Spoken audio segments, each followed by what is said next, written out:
Welcome back, everybody. Welcome to another episode. My name is Broxton Davis. I'm a performance media analyst at one of the top advertising agencies in the world. And today I'm bringing another episode of my podcast, the BroxtenDigital Show, which I'm also the host of. This podcast helps bridge the gap between young professionals and students that are interested in marketing and advertising and the current directors, VPs, C-suites, you name it, that are dominating the industry right now. With that, we have another super awesome guest today, somebody who has taken a lot of time to help me out early in my career and has kind of served as a mentor for me, like a lot of the previous guests we've seen. She has a very crazy, cool, unique story to tell. She's been to a lot of different places. She is a Google Diamond product expert. You do not hear that every day, and is currently working for the GBP Pros, which is a super cool company that I'm sure you're going to be hearing a lot more about. But with that, ladies and gentlemen, I'd like to introduce to you Amy Toman. Hi, and thank you for pronouncing that last name correctly. Good job.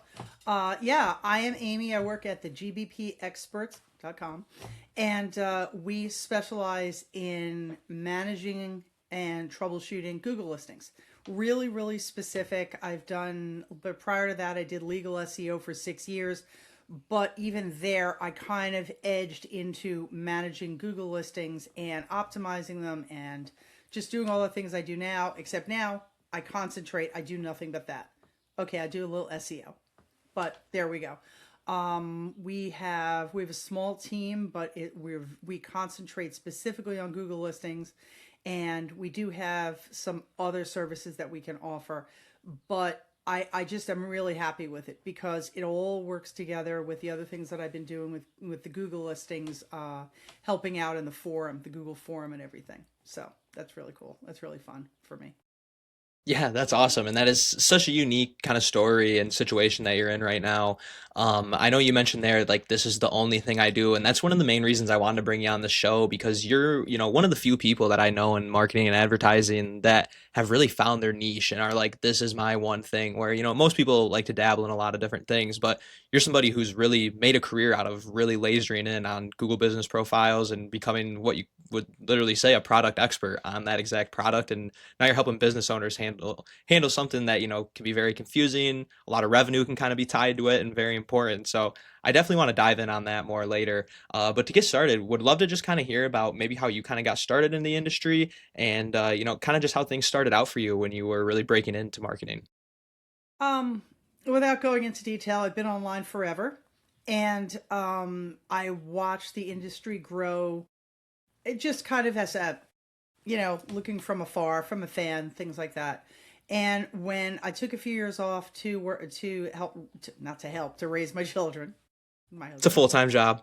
It can definitely be a full time job. And when I came back, I was lucky enough to be. I started out working at a small niche developer of kind of do it yourself sites. And I moved on from there to create my own business. And then from there, I just kind of progressed through working for different agencies. The last one I worked for specialized in legal SEO, and I moved into managing the Google listings. Really, really had a great time with that. Um, and when it became time, I was able to transition into my current position happily enough because I work with like a person who's really well, I think, like he's just kind of iconic, and he just because of he worked for Google for 10 years. So I thought to myself in specializing in Google business profiles, so I knew that I could learn as well as, just kind of continue to doing the things that I wanted to do. And I've been like you pointed out, I've been really able to concentrate on Google listing management, Google listing troubleshooting. But it doesn't mean that I don't go back to friends a lot. I still have my SEO friends. I have my product expert, people who do manage Google listings. And I will say, having your people, it's a really great thing. It's definitely a good thing. You're going to start out your career trying to find your people, and then when you find them, keep them. Very good. Yeah, I couldn't agree more. I mean, that is one of the hugest things that I've come to learn in advertising and marketing is like your network really is your net worth. And whether you specialize in Google search like I do or Google business products like you do, it all kind of ties in together. And there's going to probably be some point if you're a student listening to this where you get called up and a client says, "Hey, I need you to fix this." And it's something you have no clue about. And that's kind of when you can lean on your network. And I know like I've even, when I was in college and was working on some freelance stuff, have reached out to Amy and Andrew, a previous guest, and been like, "Hey, I can't figure this out, and this business owner is expecting me to figure out their website. How can you help me?" And next thing you know, I'm getting a DM from a Google business product expert telling me exactly what I need to do. So without your network, that just doesn't exist. First of all, I want to shout out Andrew is the best. Andrew Prince is amazing. Love him. And that's the thing. I was very lucky because when I started out, I was working kind of with one person who showed me kind of the ropes initially, but then I gained for myself a couple of really good friends. And they helped me out. One specialized in Google listings, and the other was knew about Google listings, but was more of an SEO. And I'm still good friends to this day with this SEO friend because we worked together for the 6 years, and also because like I found myself the other day, we were talking about something that I've noticed recently with Google listings is that Google really does look at other elements to confirm the information that you provide. So, I mean, you can't just say, I do this, or I have this, or this is my piece of information. They will accept that, and then they will move out to find out where it is. So I've found myself recently kind of going back to my SEO base and advising business owners, okay, this is really cool, but you've got great paperwork, but today I had somebody who had a website where the business name was not on the website, or similar things like that, where you have to just kind of go, all right, if you're going to come back, and like I said, it's like my brain switches from going from here to there, and it's fun to do, and again, it's something that's excellent for once you get a base. In my case, my base was SEO. Then when you move off to something that's a little tangential, you have your new friends, but you want to keep your old. You want to keep these people who you dealt with. One of the things I wish that you had access to, because it was very helpful to me when I first started, was when there were a lot of SEOs on Twitter.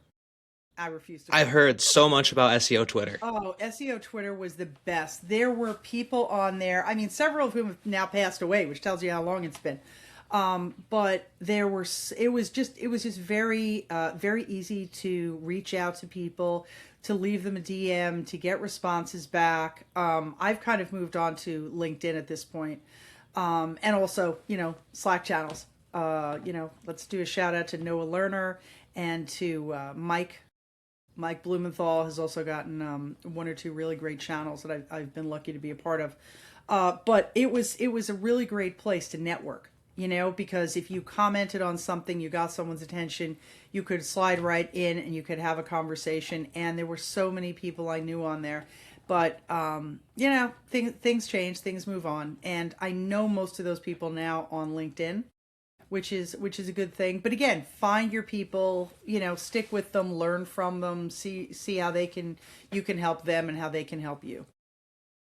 Definitely. I mean, so one big takeaway I'm hearing right away is like the relationships you make along the way are super important and are gonna, need to remain important. And obviously relationships are something you have to take care of. You can't just kind of, make a friend, ignore them for a couple years and expect them to help you out when you randomly hit them up. So what would you recommend to, students and young pros who are maybe just starting to make those relationships and maybe think, "Hey, I found somebody who I might work with throughout my career." How do you kind of foster those relationships and make sure you're continuing to be somebody that somebody else wants to be a friend with and help out? Really good point. I would share random information occasionally. Stay away from until the other person maybe makes an overture. Stay away from the sensitive topics. When you realize they're on the same page, meaning usually politics and religion. If somebody else brings it up, that's one thing, but generally keep away from those. And just sometimes if there's somebody just that interests you, you have the same interests as them, just continue to bring that up, have conversations. If possible, if you're in the same physical area, try to get together with them. I have a friend who's in this area. My SEO friend is now, thousands of miles away. But I have one friend who is in the local area. So we try to get together at least once a month, and she does content and writing and now a bit of SEO. But I would definitely try to continue the conversations, even if they veer off course, right? Into, what you do this weekend, what are you doing next week, what are you all, having for dinner? Oh, I'm sorry, you weren't able to go to whatever, or congratulations. Just kind of keep those things going. I mean, I've had lovely conversations with people like Barry Schwartz, and just a whole bunch of other people, even if they're just once in a while. These people who I've been lucky to meet several of these people. I met a lot of them and have had a lot of good conversations based on Slack conversations too. If you are lucky enough to get invited into one of those channels, for women, it's Women in Tech SEO. For women and everyone else, there's Noah's channel, which I forget the name of, which I should, just the SEO community. Yeah, Which I is believe I'm in that channel. lovely. Yeah, you live in that channel. I was on there when he first started it. I've been in and out primarily because if you saw my Slack list, I've got 1, 2, 3, 4, 5, 6, 7, 8. I've got 9 Slack channels, and I really need to, I don't go into a lot of them, but also because local SEO is I never expected this, but it's such a niche that some of these like women in tech SEO, there's about, I don't know, 6 or 7 of us product experts who are in there. But we pop in, answer a question, and then there won't be anything in our little area for, you know, a week. It all, again, it's a place to find your people. Slack channels have been really helpful. Big thing is I would continue conversations as much as possible, whether it's just a shared interest or if it's something you have both worked on. Several years ago, I remember I ended up meeting people just in a very odd way because somebody came to me and she had a website built on this obscure builder. I mean, we're talking 2007. And I ended up meeting people who, I can't even remember the name of the builder now, but I ended up meeting people somehow because I sought them out, who still did it kind of as a joke, just to kind of keep it going and stuff. That's why I think I mentioned to you I'm probably one of the few people you're ever going to meet who actually dabbled in Unix. When I was forever ago when I worked at Bell Labs. But again, just looking around and finding places where you're comfortable. That's the one of the things I find is tough in SEO, because originally when I started out, until I found SEO, which Twitter SEO, but I didn't. The way I found that was I was invited to a Slack channel, and this was forever ago.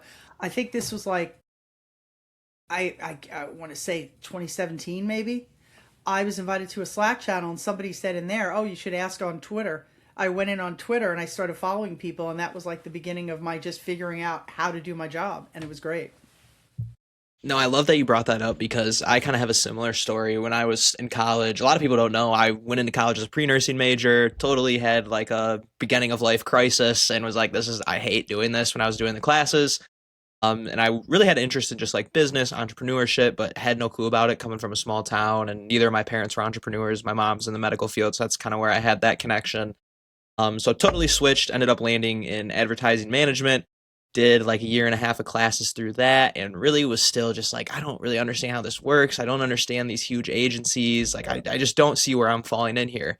And then I was lucky enough to have Andrew Prince come in as a guest lecturer and gave a lecture and said, hey, if what I was talking about SEO seems interesting, reach out and I'm happy to teach you more. Um, with that, I was just like, I don't really know what I like in marketing or want to do, so let's go learn about something. This Andrew dude seems cool and kind of has a similar story. He didn't know what he was doing when he graduated, and now look at him. So let's see what we can learn. Hopped on a one-on-one with him, and one thing led to the next. He gave me a whole long list of people to connect with on LinkedIn, got me in a couple Slack channels, and next thing you know, like I was fully immersed in pretty much like the US SEO community. I've been following Mike King, Tim Swallow, Barry Schwartz, like you mentioned, Nick Leroy, so many people that I've been following for years now and interacting with and kind of even building relationships with some of them. And, just like you, if it weren't for that one little moment where somebody kind of put me in there, it wouldn't Yeah. have happened. I love hearing that because like that's how I feel about my one of my friends, my SEO friend, Andy Simpson. Andy was just and is he's kind of we worked together for 6 years and now he's kind of off doing other things. But he was just so incredibly generous, either making introductions or just saying, "Hey, have you seen this? Look at this. This is really cool." He still does it on LinkedIn. And it was that whole idea is that he was just so generous that really made me be interested in the topic. Why is this happening? Oh, well, and he would go into this really good explanation, relatively, like ELI 5, very, going with the basics until I was up to speed on that. And it's really, really lovely. Like, when I started with working on SEO, on Google listings in the helping out in the forum, which I was encouraged to do by my other good friend. I again didn't think I knew enough, and he's like, "No, no, no, you do. You trust me, you do." And when I went on there, and then I started getting started realizing that some of these people who I knew from other places like Joy Hawkins, Colin Nielsen, Mike Blumenthal, they were already the product experts. So by the time I got there and I got to there's different levels. And when I got to this gold level where they have a frequent meeting, they were like, "Oh, why don't you introduce yourself?" And I felt I already knew these people because I'd met them in person and everything. So it's nice. My husband refers to that as a rabbi. You need to find your rabbi, who's going to walk you in and who's going to kind of help situate you, right? Not only explain to you about the job and the science of what's going on, but also the people. Listen to this one. This one is kind of, doesn't quite have their act together, things like that. And that's great that you had Andrew, because he's, like I said, he was taking a trip at one point and he came by where I am and he literally said, "Hey, let's, there's a pub on your corner." I was like, "There is, that's right." And he's like, "Yeah, I'm nearby." I'm like, "You are?" So we had dinner and I was like, "Oh, this is so cool." Yeah. But you gotta, again, that's going back to my theme of finding your people and, concentrate on the good ones. Hopefully they're as generous as Andrew has been to you and Andy has been to me. Definitely. And one big point I want to make for students and young pros that I know, like, when I was in college, I kind of struggled with this and thought like I was being a pest or being annoying. But like when you find somebody who even shows the slightest bit of, hey, I want to just go out of my way to help this person, you need to attach yourself to that person. When Andrew sent me that giant list on LinkedIn, I was like, this is a valuable relationship to have, whether he likes me or not. Like, I'm going to stay in touch with this person. I'm going to start commenting on his LinkedIn posts, start Yep. interacting with him. If I ever see he's in East Lansing, invite him out for a drink. Attach yourself. And even though you might feel like a pest sometimes, like that's the kind of relationship that who knows in 5 to 10 years is offering you some crazy big job when they're the hiring manager. Just Or you will find yourself in a position to help them, to make up to them for all the lovely things that they have been able to help you with. I am trying to do that now in a lot of ways because I am in this, in that Google Business Profile product expert community. I have gotten to the point now, and I haven't done it intentionally, but I've started to. Like, I answer a lot of questions on the forum. That's what you do. But I've also started because I'm on Reddit. I'm on Reddit a lot. I just like Reddit. I've been on there like 14 years, I think, and my account. And I just started answering a lot of questions. And I have literally had 3 different people on there who I've gotten in contact with who've now become product experts on the forum because I said, "Hey, you really seem to know what you're doing. You would probably like this forum because you really get to help a lot of people and you kind of learn more about the product." And all 3 of them are like, "This is really actually it's 4 now.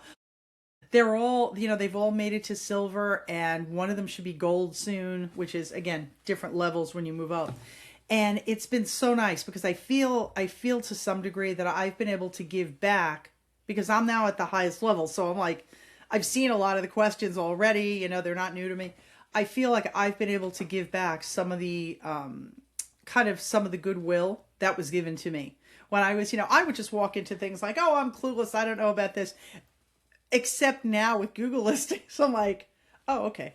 I've dealt with this before. I no longer feel like I'm just, I'm a visitor. I just kind of feel like, yeah, no, I've dealt with that before. And yes, I know what happens. And it's not to say I know everything, because I do feel like I have a couple mentors and I have people who I brainstorm with. But like I said, I try as much as possible to kind of be nicer to the newer people who really are interested and involved and, really want to do the right thing. That does not involve people whose answers, when they help on the forum, are almost entirely AI created. But we could have another entire conversation about that. Yeah, yeah. I mean, customer service is only going to continue to get more important in the marketing and advertising world, in my opinion, just because you do see a lot of that. Even just auto response emails that don't mean a lot. People are looking for that human connection now, and want to be taken care of when they're paying an agency thousands of dollars to do something for them. But there's one really big thing you brought up there that I just think is super important to bring up. One big thing that I'm learning is super important, though, is that you need to give back to the community and give back to these people that are dumping so much into you. Like me building this show has been a big recognizing thing. A lot of people have recognized, like, hey, we see you're trying to give back, so we want to help you more. And that was kind of an unlock for me, like, oh wow, so if you kind of match what was given, it just kind of continues to exponentially grow what people want to give to you. I just thought that was super important and was happy to kind of, hear you kind of validate that. Yeah, I like I said, my friend Andy was just, it was just a world working with him. It was just working with somebody who's just so incredibly knowledgeable and so interested in the topic, right? So when a question came up, it wasn't, I'll get to you later. It was, you know what, let me finish something and I want to show you something, or I want to explain something, or I want to, I'm doing this really cool thing. And he was great about that, because, and I say was only because we don't work together, as he does do this. We're just not in the same work situation. But like, a friend and I had a podcast for a while, and he came on and he introduced, what is it, Notebook LLM, Notebook, yeah, I think it's called Notebook LLM, but it was, last year, and now people are starting to talk about it, because, but we had him on because he's always like, he's always right at the forefront of new things. So I kind of feel like, well, again, I'm kind of trying to give back to others in the community to make up for all the lovely information that Andy introduced me to people and friends who I had. Um, he was just really, really helpful. So not necessarily just because of him, but I seem to have gone in phases in my life where initially it was helping, my children. I was kind of organizing things at their schools and on teams and everything. And like my son ended up doing some traveling with Boy Scouts, but my daughter was in Girl Scouts for 11 years. And then she ended up doing a lot of stuff with a section of Boy Scouts. And then, after a while, you kind of do your own thing. So I kind of moved through different phases and of kind of doing, getting involved in things. And that's one of the reasons I like being a product expert, because on the one hand, I can say to people, I can solve standard problems. But on the other hand, I can also kind of get that information out there. Like when there's something new, I try to post it on LinkedIn if I can, or something that I've kind of figured is like a workaround for something. Again, it's just a matter of kind of sharing it out, and it's sometimes you're able to. I've had a lot of people where they just come to me and ask me questions, and I'm not going to necessarily charge you if you just need a link to a form, or if you don't know how to phrase something so that you can, or where to go to get help. It's just not my thing. Yeah, if you have a big problem and I need to spend a lot of time on it, yes, I will request, I will say this is our service and this is, how you deal with it. But a lot of times it's just a matter of, if I can help the person really easily, I'm happy to do that, because I just feel that I think most people should do that. I feel like everybody should kind of if you're involved in a community, whether for whatever the reason, I think everybody should be helping out a little bit. And a lot of people I think on who've moved from kind of SEO Twitter over to LinkedIn.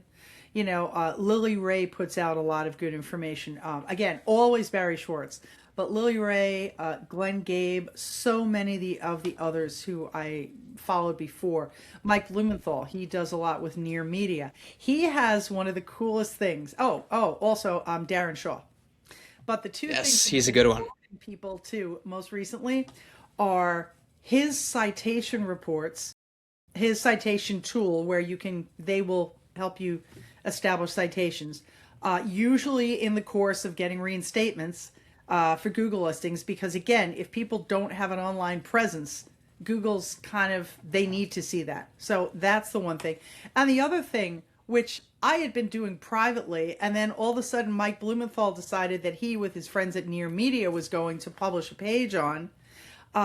He has a great page, the reviews calculator.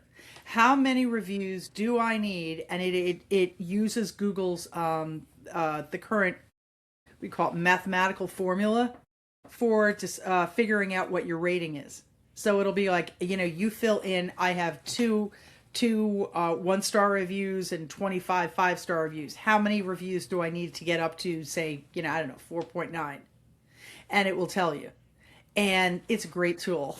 But again, these are all, people doing a lot of sharing. Yes, to some degree, your goal is to get new business.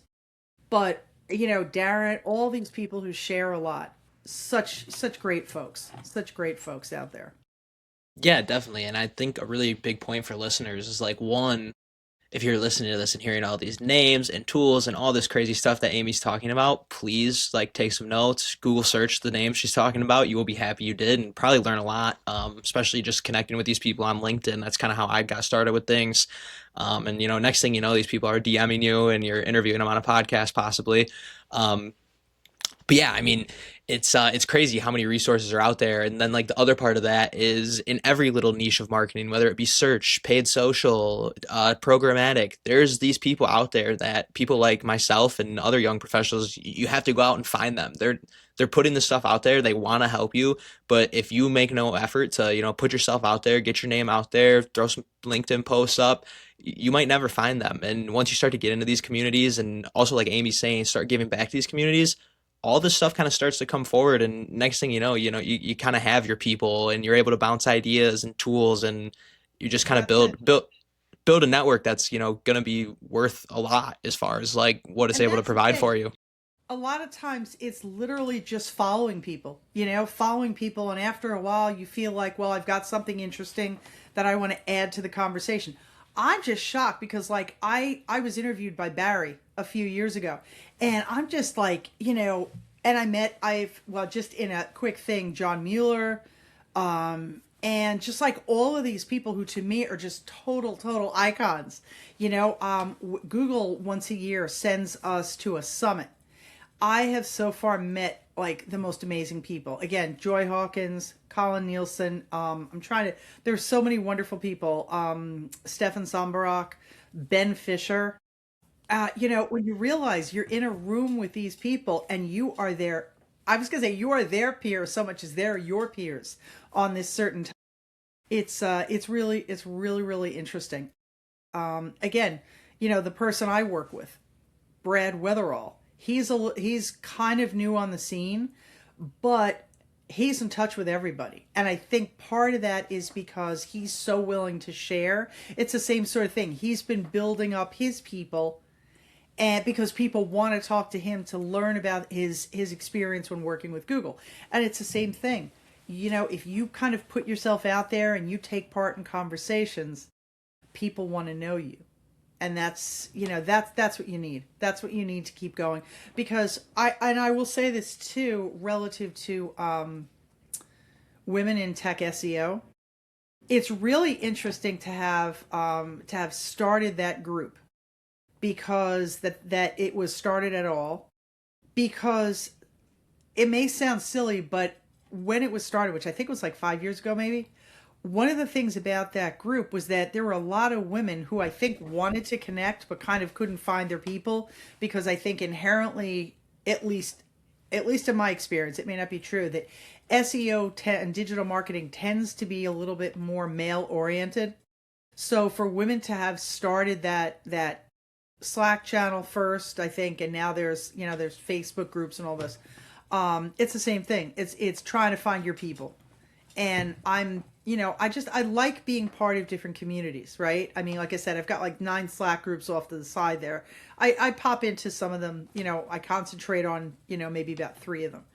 But it's really interesting to, kind of establish yourself within a group. It's really nice. It's very helpful. And it just makes you feel less isolated, because I remember in the beginning of that group, there were women in tech SEO. There were just some people who it was just like welcome, like you would come on, there was one channel, it's just introductions, like, hi, this is me, this is who I am, this is what I do. If anybody is in this area, whether it was area of the industry or, geographic area, they were like, oh, come and say hi. And it was a really, it is a really nice place to kind of, again, situate yourself. And I know, like I said, Noah Lerner has a great channel as well that people can come into.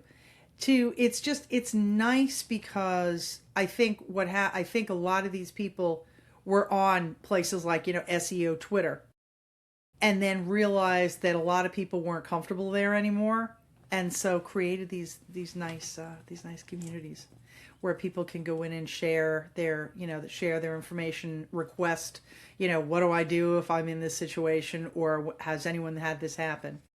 It's really makes you feel less alone. 100%. It totally makes you feel less alone. That is a great way to put it. And what you said about like establishing yourself in a community, I couldn't agree with more. I'm at a totally different stage of it. Like I'm just getting to the point where, some people who I've always looked up to are maybe replying to a comment or, liking a post that I put out there. And it's like, oh my God, this person's noticing me. And, I've followed them for a couple years now, looking at them kind of like a celebrity. So it's just so cool. And like just kind of makes you feel like you're part of something when you start to Well, get the as I recognition. said, And I introduced you to Brad, right? I was in a channel with Brad, and about a year ago, I was basically saying, hello, here's what I'm interested in. If you have any suggestions, and here I am a year later working with him. The two of us are a team to get things done. And that's the same thing as you say, you were saying before about having somebody like Andrew. Right now, he is your mentor because, or is or was, because he kind of knows more about the subject that you're interested in. Well, again, this has happened to me with Andy. The next thing I knew, 6 months later, I was on the payroll, and he and I were now on a team, and we got along, and we, each of us kind of developed our own interests. And it's really, it's like I said, it's a really nice way to, especially with so many SEOs working remote. I don't know if you can tell, I'm not actually in an office right now. This was on the wall when we moved into this house. It's still there. Chair is new, but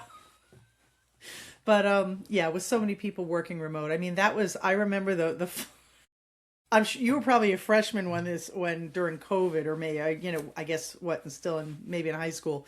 But when COVID hit, there were so many people doing webinars. It was so hard to just like do your work, because there were like 3 webinars a day. But I think that was because people were just so, where are my people? I can't go into my office anymore.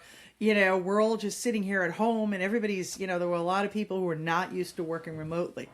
And so, I think also that's part of this, again, kind of feeling a little bit alone, feeling like, okay, here I am. How do I sit at my desk for, 8 or 9 hours a day and get my work done when I'm all by myself? And in your case, if you get out of college and you're used to you living in, in a dorm or in a house or an apartment, and so you're living with other people, and then you go out and maybe you go back home and you're expecting to go to an office, and then you find out that the job that you want is usually something that's done remotely. Okay, you no longer have those people around you every day. Like, what do you do to establish your again, finding your people? And That's yeah. I can't. I would think that that would be really tough at this time, but that's why I think that you're talking about this and bringing this up should really help and guide some people to to finding something that will make them comfortable. Yeah, and that's my goal with it is to just, help people and give back to the community that has already dumped so much and helped me so much. Even just I'm just kind of getting started, I feel like, and I've already gotten so much out of it. But before we jump into, we're gonna do some rapid fire value here in a second. But you were bringing up a minute ago about, it is kind of crazy to start sitting in the room and being a peer to people that you once looked up to, and maybe even, kind of looked at it like a celebrity. I know there's a lot of those people on LinkedIn. I got my couple who I'm like, man, if I get to work on a project with them one day, that's kind of a dream. But for all the students and young pros listening, I'm sure they got their people, and this is a big goal for everybody that's kind of just breaking into marketing and advertising. What would maybe be some things that you think were really important that you compared to somebody who didn't were doing to kind of get yourself to that level and get yourself into that room with the people that you were looking up to? Um, we had the same interest, and you just start doing all the you get into the conversations, you learn, and like in my case, I see that's the thing. I went to this I mean this is another thing that might help. Going to in-person meetups. I was again based on input from two of my friends. I went to one of the first local U for gatherings. Local U does oh, they do webinars, but they also once or twice a year do conferences, in-person conferences, and I've been to a bunch of them so far. And having gone to this one I went to in Santa Monica, there were a lot of people there who now say, "Oh my God, I met this one there, I met that one." So I met a ton of people. Again, Ben, Andy, Joy, Colin, just a bunch of people. And then what was really interesting is then when I started paying attention not just to local SEO, but to working on Google listings. I knew they were already doing it. And after a while, I just kind of kept going and going and going. So I was all of a sudden attending meetings where like I said, the first meeting, they're like, "Oh, why don't you introduce yourself?" But I didn't really have to because most of the people kind of already knew me and I kind of already knew them, not all of them, but a good number. So yes, I introduced myself, but it was like, it was like waving because I knew these other people. But again, it's a shared interest and shared conversations. And if you do have a chance, try to do a meetup wherever it is. I know I think there used to be, I'm not sure if was one in Minneapolis. I know there's been meetups in, I think Denver. Occasionally people will do stuff in a lot of other cities. I know if you ever, I don't know if you know Andrew Cox Starkey. Did a really really good one a few years ago where it was Optimizy is his company, and he was doing meetups in and around Cambridge in England, and he just started them up again. And as soon as people heard it, they're like, "Oh, I got to get a ticket! I got to get a ticket!" Because he had such a good reputation for doing these. And if you can find or start a local meetup, that would be really good too. Or once you find your niche, find where those people are. Like I know that I'm going to be going to a local U later this year in Dallas, and that's again for local SEOs. Really, really good because there's a lot of people there who you can meet with, learn from, and see the speakers, of course. And Brighton SEO. If you ever have a chance, I have not gone to the one in Brighton, even though I'd love to, but I have. I went last year to the one in San Diego, and there were like so many people at this. And in as much as we were there to kind of, promote the GBP experts, our company, there were so many people who just stopped by, and then different groups. Like I know Women in Tech SEO, they had a meetup, and you can meet up. I know 4 or 5 other women who friends of mine, and we're going to go out and have dinner, and I'm going to go out with my team one night, which I did last year. I had like one of the best nights ever, a work dinner. We just went out and we're like, close the place down because we're just sitting and chatting and. But But that's something too, is trying, if at all possible, to meet people in person. It's I think that's a really good way to get bonds, especially again when we're mostly all remote. Yeah, I mean that was so much amazing advice and like that. I mean that's why you're at the level you're at. There's so many people who aren't doing those things and just, you kind of have to go above and beyond and really embed yourself in these people's lives that you look up to and want to be like. And most people just aren't willing to do kind of, the amount of work that takes, the amount of hours I'm sure you spent, behind the scenes learning about Google business profiles and working through issues that you couldn't figure out. Those are the non-pretty things that everybody doesn't see on LinkedIn. That is You just the have to reality of it. find you have to find the thing that you really like. I mean, there's somebody on our another side of the business where I am, and he's just like going over the top about all these new AI innovations. You talk Monday, he will do one thing, he'll talk about one thing. Thursday, there's something else. The following Monday, there's so you have to find out the area that that you really like. You find your niche, and then you find your people, and hopefully they're good people. And you basically you have to stave off depression because if you're sitting there every day by yourself, you're not drinking your water as much as you should. You're not getting out of the house. You're all pasty white like this because we've had a hard winter here at the Jersey Shore.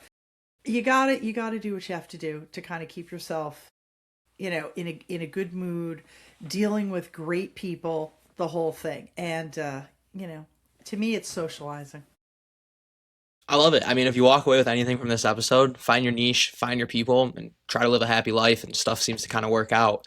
But now I would love to jump into my favorite segment of the show. We do it every week, the rapid fire value segment, where we'll just run through some questions and just your straight up, quick advice on what you would do if you were a student or young pro in this situation. So to get started, I know you've kind of mentioned quite a few already, but I don't. If there's any more that you can think of, what would you say right now are a couple of the best free or low cost tools that you would recommend for students and young pros?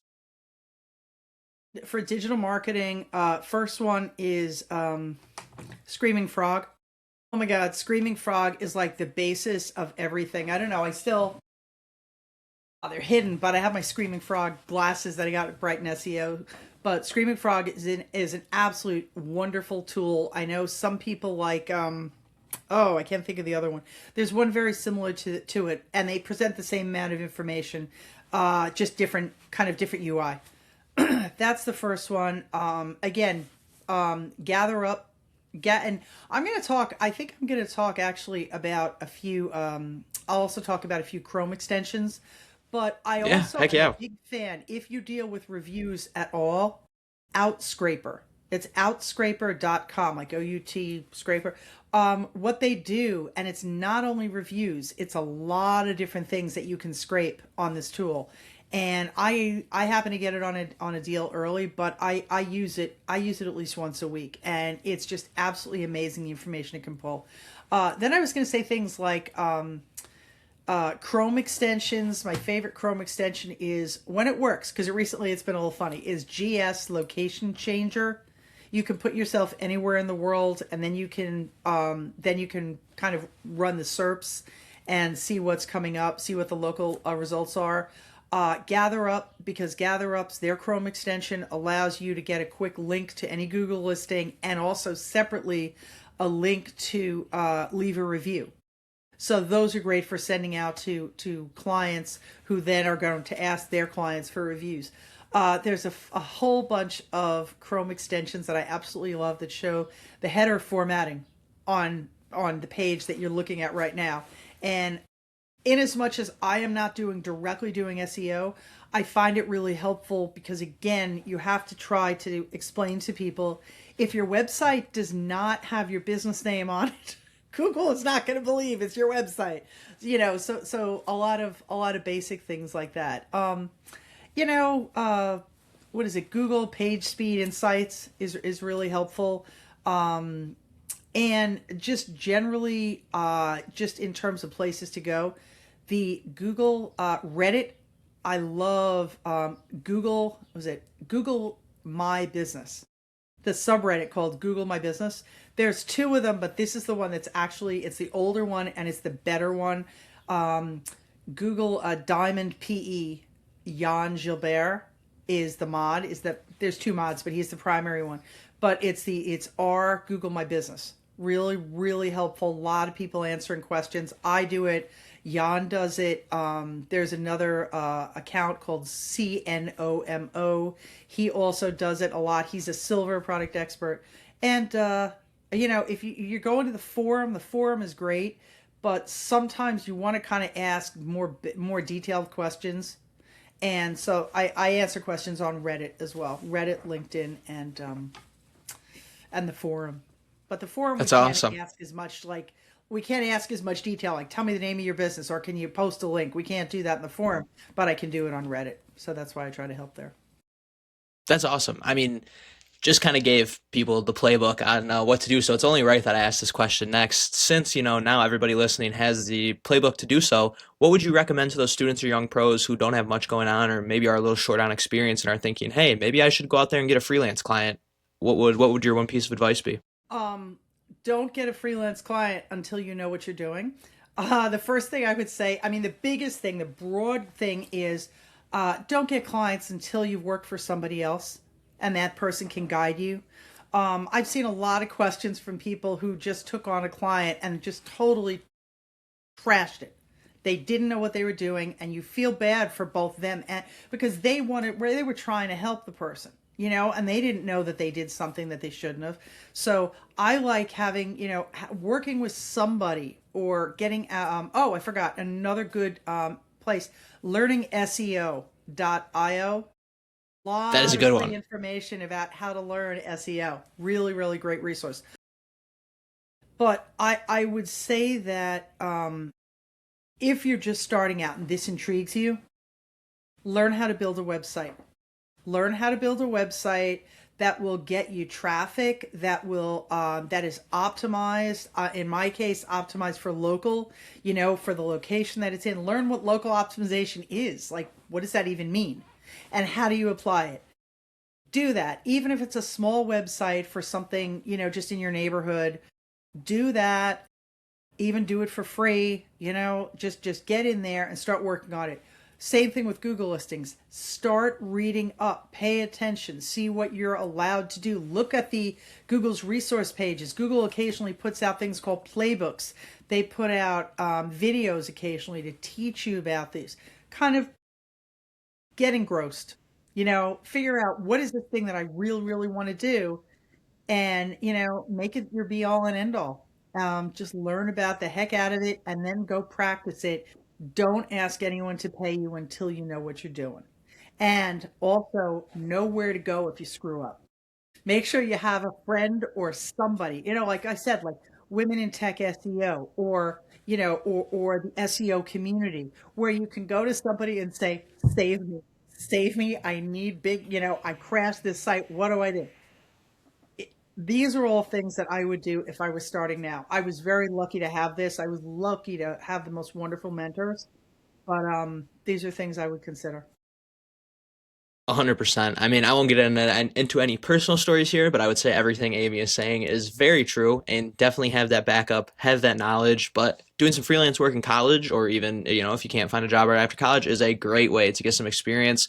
You can talk on it in interviews. If you think about it, you're really getting client relationship management experience, where as an entry level at an agency, you wouldn't be. So there's kind of an edge there, in my opinion, and is a great thing you can do if you do, kind of engulf yourself in a subject and learn it and learn how to make it successful. Great way to make some money on the side and get some great experience. But anyways, kind of switching gears here, Amy, a big thing that gets talked about, especially the students, even a lot in your young career training, is soft skills and hard skills. It's something that all of us have talked about and everybody has a different opinion on. But right now, I just want to hear your take, Amy. What would you say right now is the number one soft skill that students and young pros should be mastering to break into digital marketing? Ah, really good question. Soft skills, I would say, learning how to work with people and not get bothered by people, especially because in digital marketing, a lot of times what you find is I hate the word enough. The fact that I'm leaning forward tells you, and I could just kind of go like this because I got to the point where I knew a lot about one subject and somebody would tell me, oh no, we've given you enough. And I'll sit there and I'll say, okay, you've given me 2 documents. When I pay in clients, I ask for 5. No, no, you have enough. So what you need to do is you need to kind of be able to work with individuals. And again, I guess this is a soft skill. And also be able to educate. Because a lot of times people assume, and in this new world of AI, this kills me, they will come to you and say, I've looked on Gemini, I've looked on ChatGPT, I've looked on Claude, and they say this. I have rarely found that information to be accurate relative to my specific topic, which is Google Business Profiles. So a lot of times what you need to do now is you need to be able to kind of ELI5 everything. You need to explain to somebody in very clear terms. And people, I mean, sometimes we're talking to about highly educated people, educated in other places, like attorneys, finance people, just people who are really well educated, but in other topics. So you need to be able to talk with them. You need to kind of pull them away from the edge. I've had people who really were saying to me, well, you have all I have, and I'm like, well, you know what? It's really better if I, and they're like, no, you have everything. And I said, okay, well, I'll proceed, but I really think that, it would help if we had this. And they were like, oh, wait, I have that. And you're kind of like, okay, you had this all along. I've been trying to. But again, you have to kind of be able to kind of figure out, you have to be able to, I hate this word, but intuit kind of the ways to work with people and also to educate them. Because what we think is like just a given to people outside marketing is not. And then just hard skills, I would say learn the heck out of WordPress. Because to me, once you learn WordPress, everything else kind of has a bearing on that. Maybe also learn a little bit of HTML. You don't need a lot, but I think you need enough, CSS.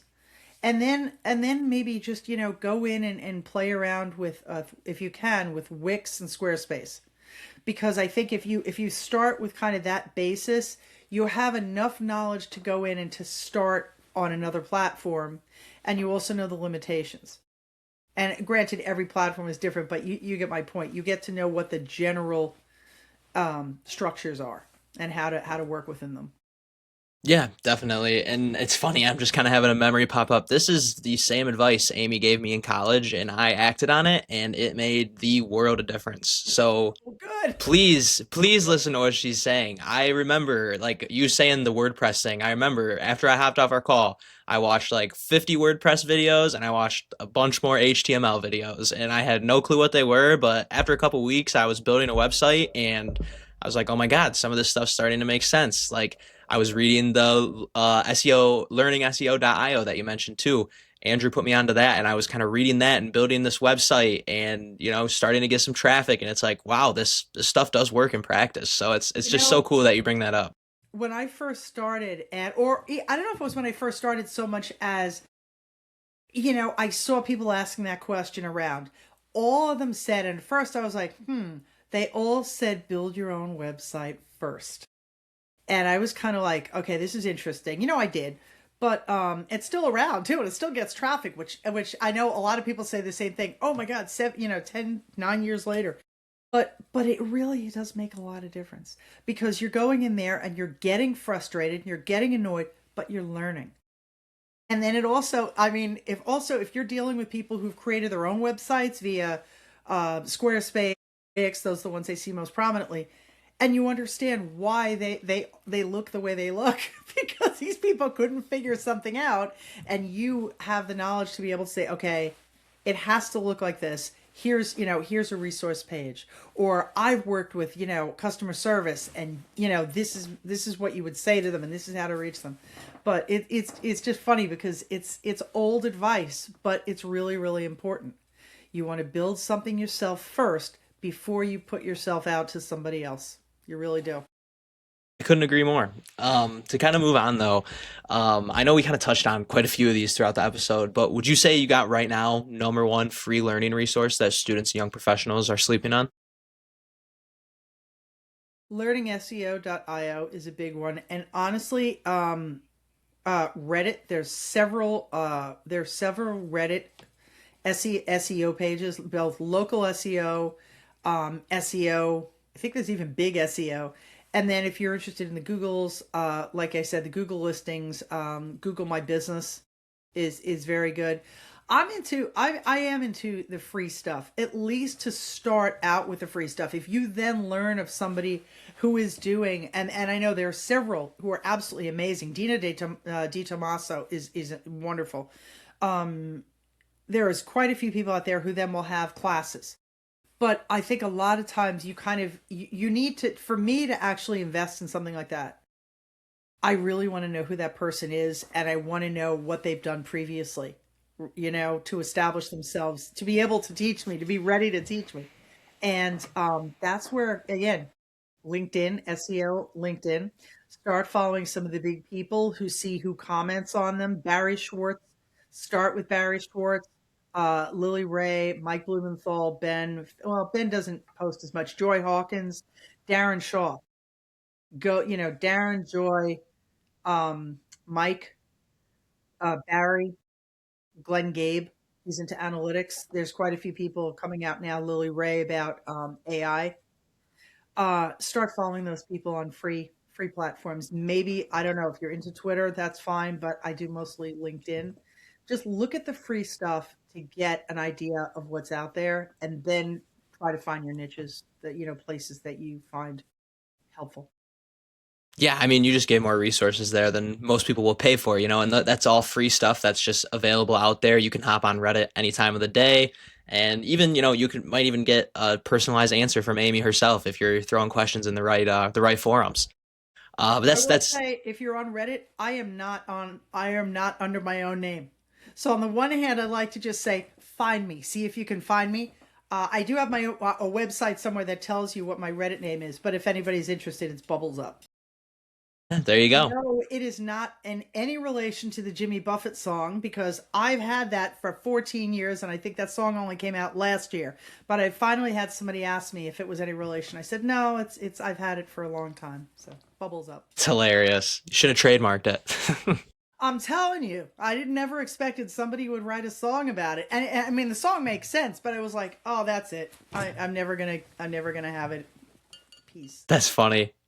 Last one I got here for you though, Amy. I know you've mentioned a bunch, but just for the sake of asking, what are the top two people you would say that students and young pros should be connecting with and interacting with on LinkedIn right now?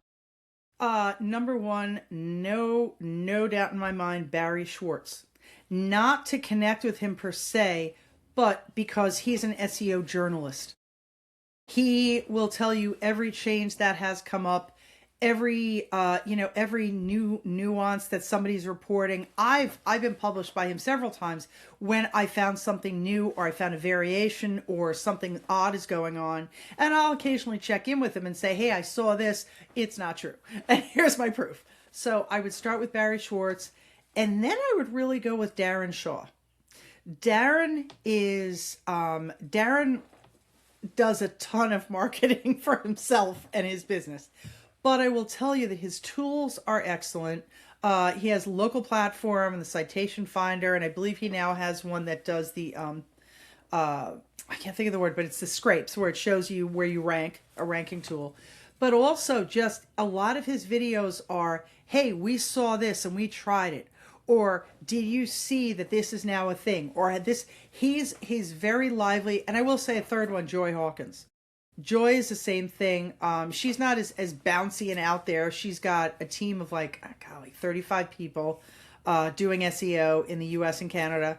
And she also has a lot of new information that comes out. So I would say start with Barry Schwartz, and then Darren Shaw, and then Joy Hawkins. Great people. Couldn't agree All of more. them Yeah. give you a good solid start. They're all fun to follow. I will say Joy and Darren are very upbeat. Barry is very straightforward, but that's because he's a journalist, and he kind of doesn't take sides, but he has a lot of good information, and he has a lot of contacts too. People contact him all the time. He's also a nice person, a nice family guy, very nice. I couldn't agree more. Those That's a are little all fun. three people. Yeah, three people that I've learned a ton from in the couple years I've been connected with them since I was made aware, like Joy's live streams that she's been doing lately, of where she kind of like audits people's setups, are is so cool and just like so valuable. You're not going to get that advice anywhere else. So check those She's got people a great out. team. She's got Elizabeth Rule, she's got Colin, she's got just a bunch of Colin Nielsen. She's got a bunch of really, really excellent SEOs working there. And they do a lot of reaching out. They are quite a few of them are product experts from, gold and I think yeah, Colin is actually a diamond now, but she's got a lot of good insight into the GBP product and just local SEO in general. And her company Sterling Sky, which she owns, also owns Local U, and that's something I would definitely recommend. Local U does webinars like once a month ish, and again, that once or twice a year they do in-person conferences, and this year it's going to be, I think, in October in Dallas, just like someplace really near the airport. So if people are just starting out, it's a great place to go because you meet a lot of good people and get a lot of good information. It's usually just like one day, but people, sometimes say, "Oh, let's go out for dinner," or great place. Love it, Amy. Well, thank you so much for all of that great info. That was, 4 or 5 questions there where if you literally, out of everything you just heard, just take the answers to those and start implementing them over the next few weeks, you're guaranteed to start seeing a difference. Your network's going to be growing. You're going to be making new connections. And, who knows what opportunities might pop up. But now, to kind of start closing things out here, Amy, this is a question you may even recognize it. I do ask it to everybody that I hop on these calls with. I found out how valuable it was in college. Just asked this question. It was like, man, I'm getting such valuable answers when I ask this, and it's stuff that I can implement right away and really start seeing a difference. But if you could go back in time and just try to picture, the 20 to 22-year-old Amy just breaking into the industry, very hungry and motivated, but, also super ignorant. That's just the reality of it when you're at that age. What would you have done differently, and what difference would that have made? Is this general or in digital marketing? I would say even just like general career, Okay. as far as just like Um, professional growth and development. okay. What I would say is if you're in your 20s, the first job is not the last job you're going to have. And don't feel that it should be. Because I think when you first start out, you're kind of feeling your way. And you may start out at a job that's like doesn't isn't making you much, which it shouldn't because you don't have a lot of experience, and you may have to live at home for a while, but you learn from it, even if you decide to change industries. But you learn things. You learn how to work with other people. You learn how to take criticism. You learn how to kind of stand your ground occasionally. And you learn how to work with different types of people. You may be the kind of person where when you grew up, everybody who you kind of hung out with even in school or outside, they were more or less, you were used to them. They were the same. Okay, maybe they were the same, in the same geographic area, had the same interests, they were the same religion, they were the same color. But when you get out in the real world, that's not the case. You have to work with people who don't share your either your interests or maybe your political leanings, but you have to work with them. So I think your first 2 or 3 jobs, you're just getting there. You're just learning how to chill, how to work with people. Again, maybe people who you don't like or people with whom you don't you just have serious disagreements. But you're learning. Just do what you think is going to help you out to keep you there. If you can stay at your first job 5 years, God love you. That's great. That's a great thing. But don't feel compelled to do it. The other thing I would say is, unless you've got a really strong family support, don't ever leave a job unless you already have one. And meaning intentionally. It's one thing when you get laid off or fired. But if you're looking around for a new job, do it very quietly and don't leave your current one until you have a new one. I've seen people do that and they get then you get less picky. Then after a while you're like, I'll take whatever I can get. Always kind of keep that in mind. If you see another job that looks interesting, sometimes it's worth going for it. Other times it's like, well, it's not a good time for me to move. You just have to kind of take that carefully. So I guess I'm thinking of also my kids who are in their 20s. One of them is on his third job, about to start his third job, and it's great. And again, he's just almost out of his 20s. But, the others are finding their way. And you just don't, like I said, don't expect your first job is going to be the one that you're going to stay with. But, try your best to just stay in that job and learn what you can. Yeah, that is such awesome advice, Amy. And I know it's something I'm going to hold closely to me as I, continue to navigate through my career. And one thing I just want to note is like, this is real. This is, somebody whose kids are literally at the same point, and giving that advice as a mom, it's real and it's authentic. And please listen to it is what would be my advice to anybody listening. But that kind of wraps up all the questions I have for you, Amy. It was so awesome getting to interview you and have this kind of longer conversation. I learned a ton, and I know everybody listening is going to learn a ton and have a ton of great takeaways. I did want to give you the opportunity. I know you're on LinkedIn. Anything else you'd want to plug or where people should find you right now? Sure. If anybody has issues with Google listings, again, you can ask me questions. I'm on LinkedIn. It's Amy. You probably see it on the screen. It's Amy Toman on LinkedIn.